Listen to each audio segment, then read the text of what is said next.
بسم اللہ الرحمن الرحیم شریف پڑھیں اللہ سیدنا محمد وعلی آل سیدنا مولانا محمد اغرقنا یا رسول اللہ صلی اللہ تعالی علیہ وسلم۔ کل جو حدیث میں نے بیان کی تھی وہ حدیث یہ تھی، حضرت جابر رضی اللہ تعالیٰ عنہ سے روایت ہے کہ اللہ کے رسول صلی اللہ علیہ وسلم نے ارشاد فرمایا کہ ہر انسان کو اسی حالت پر اٹھایا جائے گا جس حالت پر اس کا انتقال ہوا ہوگا۔ اگر مومن مرے گا تو اسے مومن ہی اٹھایا جائے گا، اور اگر کافر مرا تو کافر ہی اٹھایا جائے گا۔ کل کے درس میں نے بتایا تھا کہ مومن ہونے اور کافر ہونے میں خاتمے کا اعتبار ہے، انتقال کے وقت کا اعتبار ہے۔ انتقال کے وقت اگر مومن رہا تو قیامت کے دن ایمان کے ساتھ اٹھایا جائے گا، اور اگر خاتمے کے وقت کافر ہو گیا تو قیامت کے دن کفر کے ساتھ اٹھایا جائے گا۔ اس لیے ہمیشہ ہم یہ دعا کیا کریں کہ اے اللہ تو ہمارا خاتمہ ایمان پر فرما۔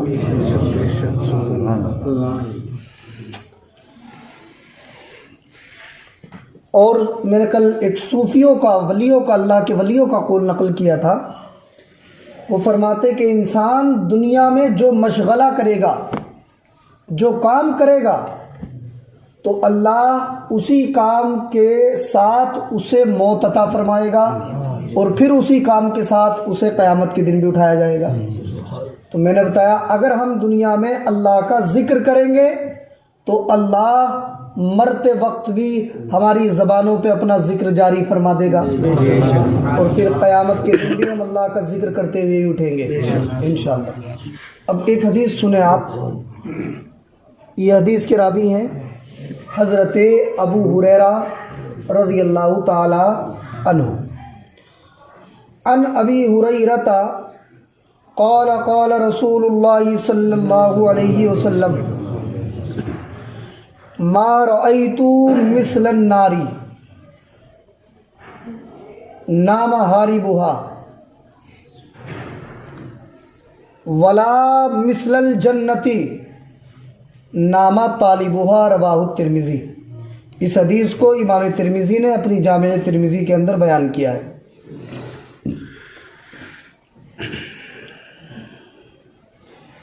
حضرت ابو ہریرہ رضی اللہ تعالی عنہ بیان کرتے ہیں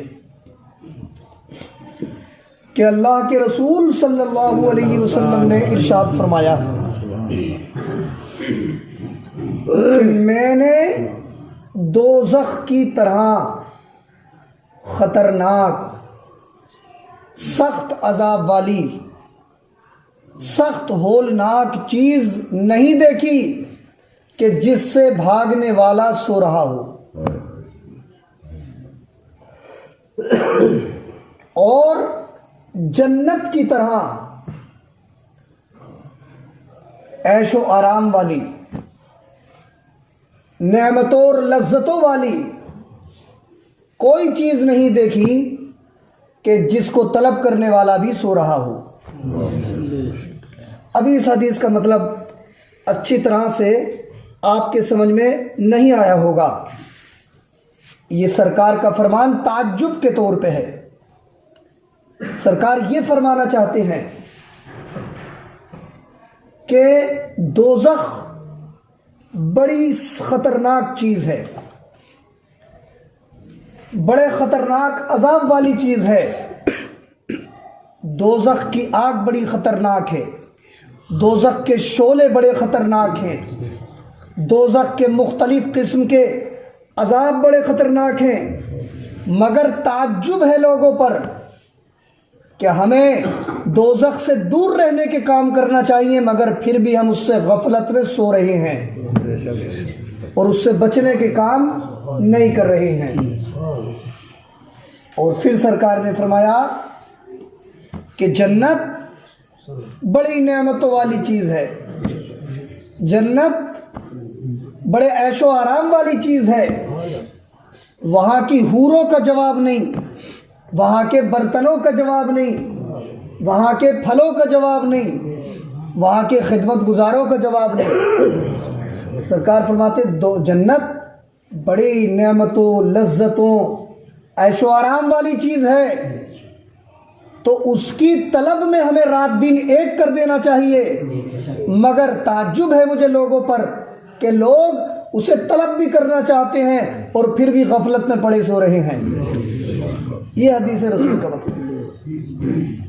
تو اب اپنی زبان میں اس حدیث کا مطلب یہ ہوا کہ دوزخ بڑی خطرناک چیز ہے، ہمیں اس سے بچاؤ کے لیے اللہ کی عبادتیں کرنا چاہیے، اور ایسے ہر وہ کام کرنا چاہیے کہ جس کام کی بنیاد پہ ہم نار دوزخ اور عذاب دوزخ سے بچ جائے۔ اور جنت بڑی پیاری چیز ہے، اس کے لیے ہمیں ہر وہ کام کرنا چاہیے کہ جس کام کو کر کے ہم جنت میں چلے جائیں۔ خالی خواہشوں سے جنت نہیں ملتی۔ کوئی آدمی سوچے، آج کل آپ نے دیکھا ہوگا کہ کچھ تو ماشاءاللہ ہمارے وہ بھائی ہیں جو 5 وقت کی نماز پڑھتے ہیں، اللہ ان کی نیکیوں میں اور اضافہ فرمائے، اور کچھ ہمارے بھائی ایسے ہیں جو 5 وقت کی نہیں پڑھتے، 2 وقت 3 وقت پڑھ لی، اور پھر ان سے کہیں بھائی 5 وقت کی پڑھے کرو، بولے ارے ٹائم ہی نہیں ملتا، اللہ اتنی کوئی قبول کر لے گا، ایسے ہی بولتے ہیں۔ اللہ تعالیٰ کا فرمان ہے نا قرآن پاک میں، وَمَا خَلَقْتُ الْجِنَّ وَالْإِنسَ إِلَّا لِيَعْبُدُونِ، کہ میں نے جن اور انسانوں کو اپنی عبادت ہی کے لیے پیدا کیا ہے نا۔ ہاں، تو اپنی عبادت پہ اکتفا نہیں کرنا چاہیے۔ اکتفا کا مطلب کہ اسے کافی نہیں سمجھنا چاہیے، ہم نے 2 وقت کی نماز پڑھ لی بس یہی ہمارے لیے کافی ہے۔ کچھ ایسے کہتے ہیں کہ بھائی ارے جس ٹائم کی مل جاتی ہے اس ٹائم کی پڑھ لیتے ہیں، یہ کون سی بات ہوگی؟ جس ٹائم کی مل جاتی ہے اس ٹائم کی پڑھ لیتے ہیں؟ ہر ٹائم کی پڑھنا چاہیے، وقت پر پڑھنا چاہیے، اور کوئی شرعی عذر نہ ہو تو جماعت کے ساتھ پڑھنا چاہیے۔ جماعت کے ساتھ پڑھنا واجب ہے، اور بغیر کسی عذر کے جماعت چھوڑنا گناہ ہے۔ اللہ کے رسول صلی اللہ علیہ وسلم کی حدیث ہے، اس حدیث سے آپ اندازہ کرنا، سرکار فرماتے ہیں کہ جب نماز کا وقت ہو جاتا ہے تو جو لوگ اپنے گھروں میں بیٹھے رہتے ہیں اور باتیں کرتے رہتے ہیں، میرا دل چاہتا ہے کہ میں اپنے ساتھ نوجوانوں کو لے کے جاؤں اور ان کے گھروں میں آگ لگا دوں۔ آپ وعید دیکھیں، وعید کہ جو لوگ سستیاں کرتے ہیں، غفلتیں کرتے ہیں، نماز پڑھنے نہیں آتے، سرکار کسی کے لیے زحمت بن کے تھوڑی آئیں۔ سرکار نے فرمایا کہ ان کا معاملہ اتنا خطرناک ہے، میں جو سر سے لے کے پیر تک رحمت ہی رحمت ہوں، میرا دل ان کے بارے میں یہ چاہتا ہے۔ تو ہمیں اگر 3 وقت کی پڑھتے ہیں تو کوشش کریں 5 وقت کی پڑھیں، اور اس بات پہ اکتفا نہ کریں ہم 4 وقت کی پڑھ لیں۔ کچھ لوگ کہتے ہیں خالی فجر کی تو چھوٹتی ہے، ارے آپ فجر کی چھوٹنے کو کیا سمجھ رہے ہیں، ہے نا؟ ایسے کہتے ہیں، بولے ویسے تو 4 ٹائم کی پوری پڑھ لیں، بس خالی فجر کی چھوٹ جاتی ہے۔ جانتے ہیں خالی فجر کی چھوٹنے کا کتنا بڑا گناہ ہے؟ حدیث پاک ہے، اللہ کے رسول صلی اللہ علیہ وسلم نے ارشاد فرمایا کہ جو لوگ فجر میں سوتے رہتے ہیں، نماز نہیں پڑھتے، فبال فی اذنہ الشیطان، ان کے کانوں میں شیطان پیشاب کر دیا کرتا ہے۔ کیا ہوتی ہے اس کی نحوست؟ اس کی نحوست یہ ہوتی ہے چہرہ بے نور ہونے لگتا ہے، کاروبار سے برکت ختم ہو جاتی ہے۔ اس کی نحوست یہ ہوتی ہے کہ آپ کا دل و دماغ بیکار ہونے لگتا ہے۔ یہ نحوست ہی تو ہے۔ تو ہم نے اس چیز کو ہلکا سمجھ لیا کہ ہم بس 1 وقت کی چھوٹ جاتی ہے۔ اللہ کے نبی فرماتے جو 1 ٹائم کی نماز جان بوجھ کے چھوڑ دے گا تو اسے 80 سال جہنم کی آگ میں جلنا پڑے گا. اور وعید ہے حدیث پاک من ترک الصلاۃ متعمدا فقد کفر، جس نے جان بوجھ کر ایک وقت کی نماز چھوڑ دی اس نے کافروں کے جیسا کام کیا، کافروں کے جیسا کام کیا. تو الگ الگ مذہبوں میں ایک وقت کی جان بوجھ کے چھوڑنے کی الگ الگ وعیدیں ہیں. ہمارے امام اعظم ابو حنیفہ رحمۃ اللہ علیہ کے یہاں ہے جو ایک وقت کی چھوڑ دے اسے قید میں ڈلوا دیا جائے، جان بوجھ کر چھوڑ دے. کچھ مذہبوں میں یہ ہے کہ اس کو قتل کروا دیا جائے. اتنی سخت وعید ہے ایک وقت کی نماز چھوڑنے پر. تو جو بالکل مسجد کے قریب ہی نہیں آتے، اور بعضے تو ایسے بھی ہوتے ہیں، میاں اللہ ایسے لوگوں سے ان کی باتوں سے ہمیں محفوظ رکھے. اگر جیسے کسی نے زیادہ کہہ دیا کہ بھائی آپ نماز نہیں پڑھتے ہو پڑھا کرو، تو ایک دو بار جھیلے گا اور پھر جو ہے اتنا سخت جملہ بولے گا، بولے چلو تم پڑھ لے تم ہی چلے جائیے جنت میں معاذ اللہ رب العالمین. ایسے ایسے جملے بولتے ہیں. یہ نماز کی تحقیر ہے، نماز کی تحقیر کفر ہے. تو ہمیں جو ہے 5 وقتہ با جماعت نماز پڑھنا چاہیے.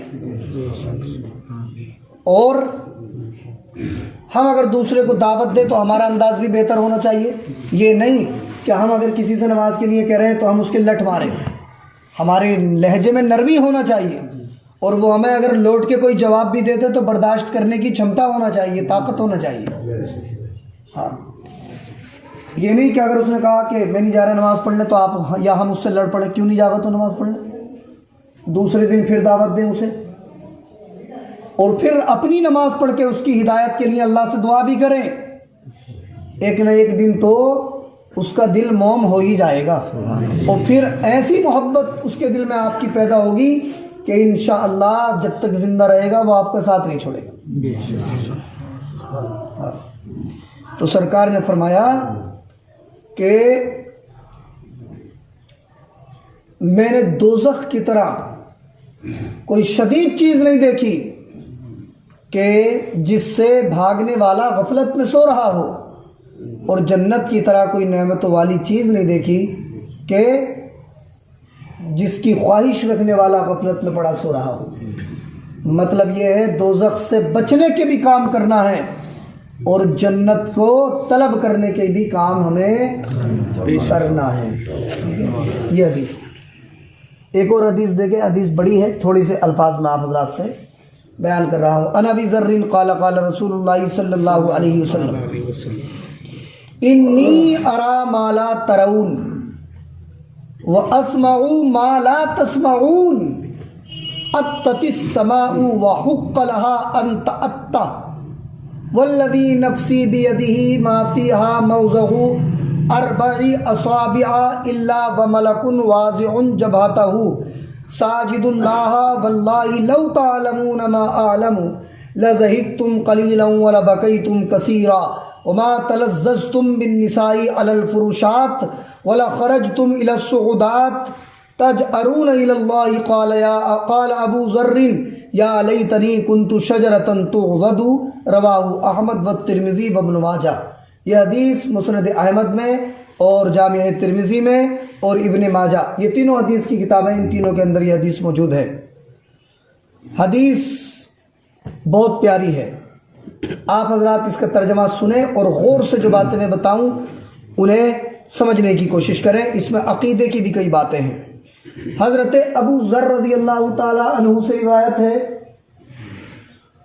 وہ کہتے ہیں اللہ کے رسول صلی اللہ علیہ وسلم نے ارشاد فرمایا. اب جملہ سنیے کیا ارشاد فرمایا، ہر آدمی دھیان سے سنے. سرکار نے فرمایا انی ارا ما لا ترون، میرے صحابہ میں وہ دیکھتا ہوں جو تم نہیں دیکھ سکتے. اس جملے سے یہ ما ہے، اس میں لفظ ما عربی میں یہ عموم کے لیے آتا ہے. وہ اب کیا کیا دیکھ سکتے ہیں وہ اللہ جانتا ہے، اور اللہ کے بتانے سے اللہ کے رسول جانتے ہیں۔ اس کا کوئی اندازہ نہیں ہے کہ سرکار اللہ کی عطا سے کیا کیا دیکھ سکتے ہیں۔ سرکار زمین پہ بیٹھ کے آسمانوں کا دیکھ سکتے ہیں، سرکار زمین کے اوپر بیٹھ کے زمین کے نیچے کا دیکھ سکتے ہیں۔ میں نے ابھی 3 دن پہلے حدیث پیش کی تھی نا، سرکار 2 قبروں کے بیچ سے گزرے تو سرکار نے فرمایا ان دونوں قبر والوں پہ عذاب ہو رہا ہے۔ بتائیے سرکار زمین کے اوپر تھے کہ نہیں؟ اور وہ دونوں مردے کہاں تھے؟ زمین کے نیچے تھے۔ سرکار دو عالم صلی اللہ علیہ وسلم نے زمین کے اوپر رہتے ہوئے منو مٹی کے نیچے زمین کے مردوں پہ ہونے والے عذاب کو دیکھ لیا کہ نہیں دیکھ لیا؟ اسی لیے تو اعلیٰ حضرت عظیم البرکت علیہ الرحمٰ نے ارشاد فرمایا نا، کیا اور کوئی غیب کیا تم سے نیہا ہو بھلا، جب نہ خدا ہی چھپا تم پہ کروڑوں درود، ہے نا؟ اور سر عرش پر ہے تیری گزر، دل فرش پر ہے تیری نظر، ملکوت و ملک میں کوئی شے نہیں وہ جو تم پر آیا نہیں، ہے نا؟ یہ سرکار کی نظروں کا کمال ہے۔ خود فرماتے ہیں، سرکار کی بات جھوٹی نہیں ہو سکتی نا۔ اب اگر کوئی بھی دنیا کا آدمی آپ سے کہے کہ سرکار وہ نہیں دیکھ سکتے، فلاں چیز نہیں دیکھ سکتے، فلاں چیز نہیں دیکھ سکتے، تو دنیا والے کی سچی ہوگی کہ اللہ کے محبوب صلی اللہ علیہ وسلم کی بات سچی ہے۔ اچھا کوئی آدمی یہ کہنے لگے کہ سرکار وہ نہیں دیکھ سکتے، یا اللہ تبارک و تعالیٰ نے اپنے نبی کو ایسی طاقت کیسے دے دی؟ معاذ اللہ کسی کے دماغ میں اگر یہ بات آئے تو وہ پھر اللہ تعالیٰ کی قدرت کو محدود کر رہا ہے۔ اللہ فرماتا ہے ان اللہ علی کل شیء قدیر، اللہ ہر چیز پر قادر ہے۔ تو جب اللہ ہر چیز پر قادر ہے تو اللہ اپنے محبوب کو ہر چیز دکھانے اور سکھانے پر بھی تو قادر ہے کہ نہیں؟ ہے نا؟ دیکھیے سرکار دو عالم صلی اللہ علیہ وسلم کی ایک شریک حیات، ایک زوجہ،